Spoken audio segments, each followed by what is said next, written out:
All right. So today I wanted to chat about an idea, or I guess something that I noticed a lot, and that is that a lot of people don't really have a system for what to post. So they stress about what they want to post. They have no idea what to do.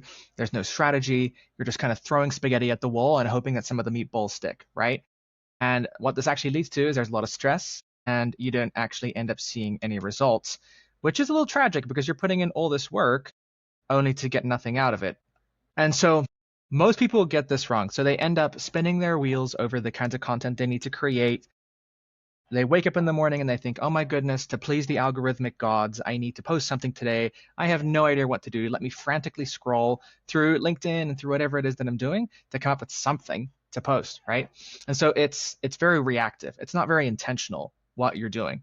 And so without that system, you're always going to be stressed. Is this going to get reach? Is this going to get results? Does it even matter if I post this or not? What should I really be doing? You kind of end up feeling like this guy here. So a fix for this is to just have a content system. And I don't mean like a 10-step content system that's incredibly complicated, because it's always this dang bell curve meme. I always end up coming back to this. You don't need a complex strategy. You just need a very simple system that allows you to turn your experiences into content that actually resonates with people. And so the simple process has 3 steps, and it's checking your inputs, processing your inputs to create content, and then going through your feedback loop. So let's run through this. I call this the infinite content system because that's what allows me to post regularly. It's helped me grow on LinkedIn now to 3,000 followers, and it's helping me to not lose my mind with creating content. So let's start with your input buckets. Inputs are incredibly important because your inputs are going to form who you are as a person, the things that you know, the things that you're interested in, and what you're going to be able to talk about with people, right? So there's 3 buckets, and the first bucket is your lived experience. So these are the things that you are doing in your life, the experiences you're having, the client conversations you're having, the setbacks, the wins, the places that you went, and everything in between, right? And so what you want to make sure that you're doing, this is the first level, right, is you have to be living an interesting life. If you don't have this, if you're not doing anything worth talking about, that's the first problem you need to solve. And if you think you have nothing to talk about, I'm pretty confident that you're probably wrong. You are doing really cool stuff. You just need to find those moments and actually talk about them. So the ways that I do that is through 3 kind of main things here. The first over here is my Google Photos. Something that I've gotten into the habit in, and this is actually a goal of mine this year, is to get better at documenting what I'm actually doing with my life. So my Google Photos, I take photos of anything that catches my interest, anything cool that I do, etc. So that's a huge one. Even if just looking back through your pictures can help you come up with some really amazing ideas for content. The next one right here is journaling. Journaling is probably the biggest strategy for being able to reflect on and improve your life. If you're not doing this, you need to regularly look back through your journal and you'll come up with some amazing ideas. Something I really love to do is just walk and voice note dump. So I'll just walk, record, and yap about whatever is that's on my mind, and then store those. So this can be experiences that you've had in sort of like journaling style, big ideas that you're thinking about, questions that you got from clients that you wanted to answer. Whatever it is, just record it. It's the easiest way to go about it. The last one that I have here is Fireflies, or your note-taking app of choice. Chances are you're probably in tons of meetings every single day. Literally just go back through those meetings and mine those for insights. I actually have a prompt that I use for this that makes this a lot easier, and if I remember, I will include it in this video. But work out a system for you to go back through your meetings because there's so much gold in there. These are real problems your clients are encountering. You're probably doing sales calls where people are sharing their objections live that you can then use for your content. It's an incredibly untapped gold mine, I think, for most people. So that's the first one here. And this is the first one you want to focus on for most of your content. Why? Because personal stories and insights are the most powerful, safest, highest ROI content types and things that you can do. So focus on this one first. The next one here is bucket 2. This is your educational inputs. So when I mean education, I mean things like the YouTube videos that you're watching, the podcasts that you're listening to, the books that you're reading, and the newsletters that you're consuming, right? So what you want to do with these is you want to make sure that you have a way to capture and store these. What I personally use is I use an app called Readwise to capture pretty much everything in this bucket: YouTube, books, podcasts, and newsletters. It captures all of it. It stores it in one spot. It's incredibly amazing. I cannot recommend it enough. But you don't just want to be passively learning. That is a death trap for your progress. And also, it's going to mean that you're losing out on so many amazing ideas. So with this, there definitely is a bit of an order of operations when it comes to what you should focus on. You should absolutely always focus on books first. And I say this because books, especially older books, have stood the test of time. This is basically a person's brain distilled into pages. And so always prioritize more evergreen content like books. I'd say the next level here is YouTube deep dives and podcasts. So find long, in-depth YouTube videos or podcasts about a particular topic and just mine those for insights. I also think that newsletters can be really good. You just have to curate them really well. So if you can find someone that's really posting some straight bangers, newsletters can be really helpful too. But what you're trying to do is you're trying to find insights from your own learnings and things that you're doing, the inputs that you're taking in from your education that you can then use to teach other people, right? That's kind of the goal here. For our last bucket here, this is your inspiration bucket. And so in our last bucket over here, we went through sort of longer form content. Your shorter form can actually help inform you on what kind of content you need to be creating. And so the point of this is that if you're just taking stabs in the dark, if you have no idea why you're even posting the content that you're posting, you're probably going to lose out because you're competing now with people who are incredibly experienced and have tons of data to back up their choices, right? So we want to be looking at what has already been working for other people. What are big creators posting on LinkedIn or just people in your niche and industry, right? I like using this app here called vidIQ that can help me come up with YouTube video ideas without even having to watch YouTube.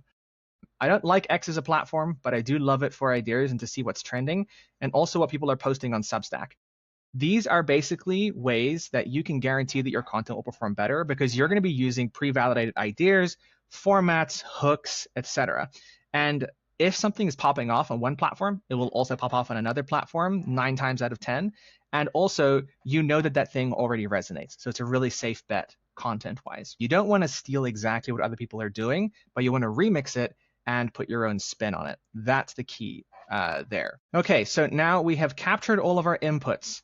The next step, and this is the hard part, right, is that usually the problem is that everything is just siloed in all these particular spaces. You have your Google Photos, you have your meeting notes, you have books that you're reading, you have saved posts on LinkedIn, whatever it is. You need to be putting these in one. For me, I like using Notion. Notion is my second brain. It's my database. Everything goes into Notion. And I'll have to make a separate video on my workflows inside Notion, but it's insane. And so the second layer here, once everything gets into our database, is we need to process everything that we just did, all these inputs that we have. And by process, this is actually incredibly simple and people overcomplicate this a lot. Here's a few rules of thumb that I like to keep in mind in the processing step. So the first is give your brain the opportunity to actually sift through these ideas, reflect on them, look through them, sit with them, and go for walks. Walks are just an insane hack. I go on walks all the time and I will look through my ideas and I'll yap to myself and I'll think, hey, this is really good and I want to talk more about this, right? So that's the first step I would recommend. The second layer of processing that I think is worth doing is to focus on what interests you, okay? And this goes against what most people say online. And that's, I'll focus on your audience. What does your audience care about? That kind of thing. I think this leads to incredibly stale performative content. Everyone is doing that, trying to hyper optimize what do founders on LinkedIn want to be reading about. It's incredibly boring most of the time. What you instead want to do is you want to find things that are just incredibly interesting to you, that just really spark your curiosity, your enthusiasm, your passion, and that kind of thing, and then share that in a way that's useful to other people. So it's a curiosity first approach, not an audience first approach. And what this does is it helps make your content way more authentic and genuine. A big thing that I think is incredibly hard for most people is to know what ones are actually worthwhile, right? And so I think that a lot of this comes by developing taste. I know taste sounds pretty abstract, like how do I actually develop taste? But what you want to review when you're looking at all these things that you've collected here in your inputs is you want to develop the taste, and this just comes through time, of what's actually going to be interesting to people. What are they going to care about? Some of the easy ways that I like to do this are you want to look for expectations. So expectations that weren't met or expectations compared with reality. Mini, I'm going to butcher this, aren't I? Epiphanies, outstanding experiences. And then lastly, I'm going to drill this over this guy's head, questions that you have or that have been bothering you. Okay, the reason for this is that this is the kind of thing that is mostly going to be interesting to people. You thought the world was one way, but it was a different way. Or you thought it was going to work this way, but it didn't. Why? What happened? What's something that you learned from an experience? What's the epiphany that you had? What was the moment that led up to it? These are always going to create amazing content ideas. Outstanding experiences, these are things that are outside of your normal routine, that are very different, and that kind of thing are always going to be interesting. And questions, these are problems that you're running into. What are you still trying to solve? What are you doing about it? Why should people care? And most of the time, the reason why questions are so powerful is because your audience has these questions too. Okay, so this is kind of what I try and think about in terms of how I can start developing taste, is to look for these 4 areas. How do I see these in the content that I've saved, and what can I do to talk about these things? I drew this little bridge here because another common question that I have is, well, great, Jarek, I have all of these ideas, but how do I actually connect them to what my audience cares about? And so what we want to do with our content is we want to build this bridge right here. We want to help us right here get to our audience. Okay? And the way that we do this is to ask ourselves some questions. I like to ask myself a couple of questions. One of those, and I think this is the most helpful for most people, is how would this have helped you 10 years ago? Okay, you can adjust the timeline, whatever you want. It can be 2 years, it can be 3 years, it doesn't really matter. But when you start thinking about this question, you start thinking about, okay, where was I and how did I get to where I was? What changed? What was the difference that was made? What are the things that I've seen? And the reason why this is so helpful is because you've probably learned a ton along the way, but you weren't always the way that you were. And most of your audience wants to be where you are now. And so if you can talk about where you came from, what changed, and share that as a personal story, that's going to be an incredibly powerful bridge that you can build to then connect with your audience, right? So we have our database.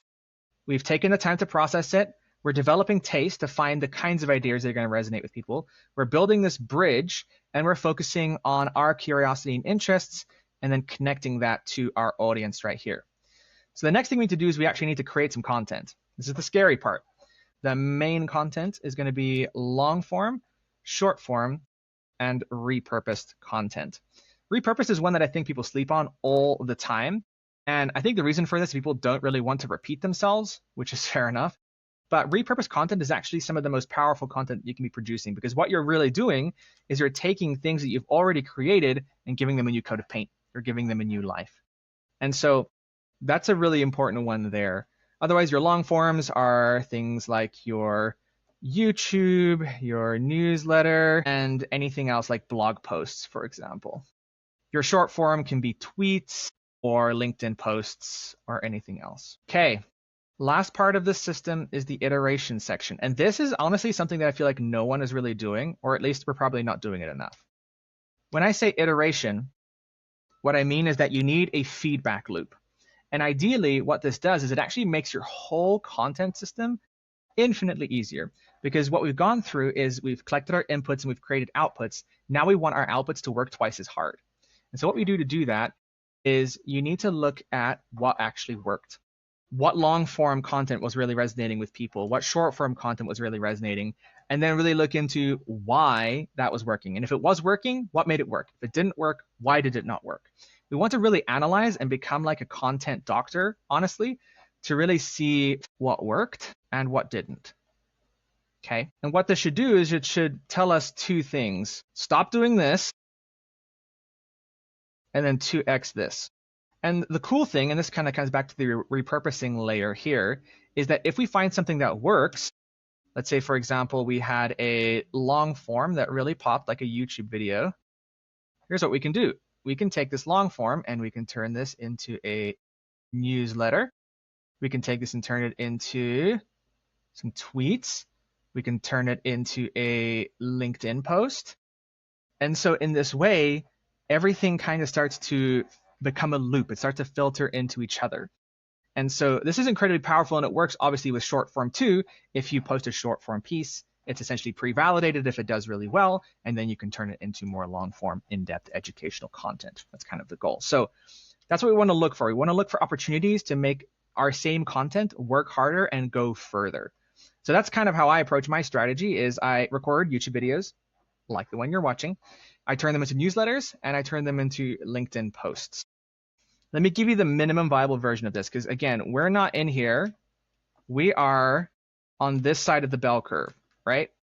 We've gone from I'm just posting randomly to, oh my gosh, I need my 10-pillar incredibly complex strategy to I've got a simple system that works for me.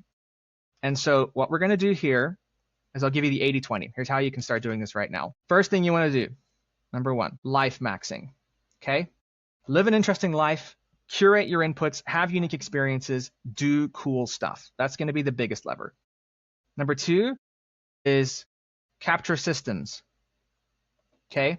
Figure out whatever works for you. How do you capture these ideas? Where do you put them, etc. Number three, processing. How do we turn these insights and everything we've captured into actual content? And then feedback. How do we iterate? How do we improve? How do we maximize the effectiveness of our content? And so if you had to start somewhere, just start here. Start life maxing, start capturing these ideas. The rest will come. This stuff here, this will come. That's part of the process. But really focus on the life maxing and the capture system. That's going to be the big one. So just to recap this loop for you really briefly, the 3 steps are you want to capture, you want to process, and you want to look for feedback and iterate. And then repeat this system over and over again. So if you're going in and you want to try this and you think your life is boring, go make it interesting. That's your job. Right now, there are so many things in your life that you can use as inspiration for your content and everything else that you're doing. And I want you to go out and I want you to find these ideas, use a simple system like this one, and share it with the world. Because what we really do not need is more information and boring, bland stuff. We need people with personalities. We need people with taste. We need people with stories. We need you to show up and really make a difference online. So I hope this system is helpful for you. Start here, build your capture system, learn how to process the inputs that you create, and then process those for feedback. And I guarantee you that you'll start to see incredible results with your content. So I hope this was helpful, and I look forward to seeing you in the next video.